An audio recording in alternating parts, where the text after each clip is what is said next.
Some people are afraid of spiders, others of public speaking, and many simply what we can't see in the dark. Though these fears are very real, they can be changed at any time. We can squash a spider, overcome anxiety, and turn on the lights. But a more haunting idea is that we are ruled by the ticking clock of time, and every second that passes is a moment gone forever. What's my greatest fear? Regret. More haunting than the monsters in the shadows is the idea of growing old and being disappointed in the life I lived and adventures I let slip by. If we break down regret, the source of it lies within our choices, the choices we make every day.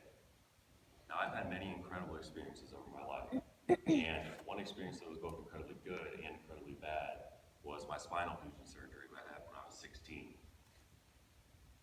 Now, this picture on your left here is what a severe case of scoliosis looks like, and exactly what my spine looked like for the majority of my life. So needless to say, I needed to be straightened out a little bit. And so when I turned 16, I went to the hospital, they put me under, they opened up my back, and 6.5 hours later, I woke up 2 inches taller with 2 titanium rods down my spine with some hooks and 18 of the biggest screws ever used in this type of surgery. And so this is what my back looks like now. That was the incredibly bad part, as you might imagine, because it hurt a little bit. But the incredibly good part was what changed within me after this surgery. I'm not talking about the metal anymore. What was different was a sense of urgency that I've never felt before, that I still feel today, as if my time is limited. Because the essence of our existence is to become the best version of ourselves, and we do this through the choices that we make every day. And given that we have a limited time here on Earth, we have to make the right choices at the right time if we really want to make it to the best version of ourselves. This is a picture of myself the night before my surgery, and at this point I was lost. I didn't know who I was, where I was going, what I wanted to do, much like a lot of people out there. And so the first choice I had to make was to believe in myself. And to do this, I didn't really know where to start. And so I started looking to people who I admired, and I looked at the things that they did that I could emulate. And I found that every successful person had something in common. They all believed that they were going to be great before greatness ever came to them.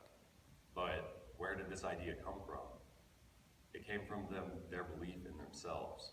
And they always knew that one way or another they were going to make it, that they would win. And I learned that the people who believe they're going to win usually are the ones who do. This is another picture, this shortly after my surgery, and I don't look very happy here, do I? And that's because I wasn't. It was a very dark time for me. I spent a lot of time just laying in bed staring at the ceiling, and I definitely was not happy. And so I learned that our emotions have an immense power over us, far more power than they should. And we hold on to our emotions when that's not their purpose. We hold on to them and then we react to them and make actions and words that we're going to regret later. Because our emotions are simply there to serve as signals. We feel them and they flow through us, and they're not meant to be acted upon. Because our emotions are constantly changing. And so if you react to your emotions, then you're going to be all over the place. It's an emotional roller coaster. It's exhausting. And so what you need to do is choose happiness. Because what is in our minds, what is in our subconscious gets there by a conscious decision to allow it to enter. Nothing gets in our heads if we don't want it to. And so what's in your head is what's in your hands. So if you let happiness and positivity in your head, then that's what you're going to have in your life as well. But you have to choose happiness. And this is easier said than done. But what you can do is reset your bar for happiness. And what I mean by this is we often live our lives looking to the future, waiting and praying for something to come along that's going to make us happier than we've ever been. We say that once I accomplish this, once I go there, once I buy that, then I'll be happy. Our mind tells us every day, but experience tells us otherwise. How many times have you said one of these things to yourself And a month after you reach that point, you find yourself right back where you were, waiting and hoping for the next best thing to make you happy again. We need to choose happiness and reset our bar for happiness so that we're living for today instead of waiting for tomorrow.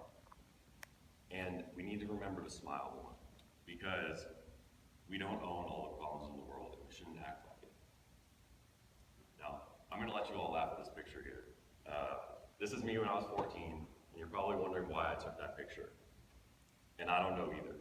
But it works well for this talk, because after my surgery, I was 6'4" like I am now, but I was 40 pounds lighter, so 160 pounds. And my arms looked like my wrist, but all the way up.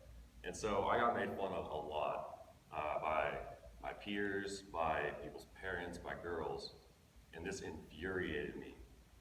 I decided that I was going to take action, that I was not going to be the lost, depressed, and skinny kid anymore. And if you looked at me today, you never know that this kid ever existed. We have to choose to take action. And I'm going to ask you all a question. If there's 5 seagulls sitting on a dock and one decides to fly away, how many seagulls are left? 5. Because the seagull decided to fly away, but he didn't actually do it. And you're like, Bryan, you've been talking about decisions this whole time. What's wrong with that? You made a decision. Well, that's the biggest problem we all face, right? We have our actual self here and our ideal self up here, and we decide, hey, I want to be like that ideal self, but we don't ever take the actions to follow through and actually become that person. So we have to live our lives in action rather than in reaction. And there's 3 types of people. People who make things happen, people who watch things happen, and people who talk about things that happen. And only the first actually gets to where they want to go. We've all seen this quote before. 2 roads diverge in the wood, and I took the one less traveled by, and that's made all the difference. And we're often led to believe that this means one decision, one monumentous moment that we face these crossroads. This is every moment that we face these crossroads, because no sooner do we choose one path, and then 3 steps later, we find ourselves on another crossroad. We face these decisions every day. And inherently, we know which decision takes us closer or farther from where we want to be. But for whatever reason, whether it's fear, doubt, insecurity, laziness, any excuse you can come up with, we don't always take the path less traveled. We don't always take the path that we know deep down we're supposed to. In order to make the right decisions, we need to have purpose. That's when the clarity and the moment of decision becomes easier, is when we have purpose within us. And though we might not all know our purpose, like myself, I don't know why I'm here either. But I promise that if you dedicate yourself to becoming the best version of yourself, if you dedicate yourself to becoming the best you can in every situation, then you're not going to miss your purpose. And so, if you want to live a life uncommon, you have to master the moment of decision. And we have a lot of problems in our lives, and many of life's problems are simply a decision waiting to be made. So if you look at all your problems today, which ones are you going to solve?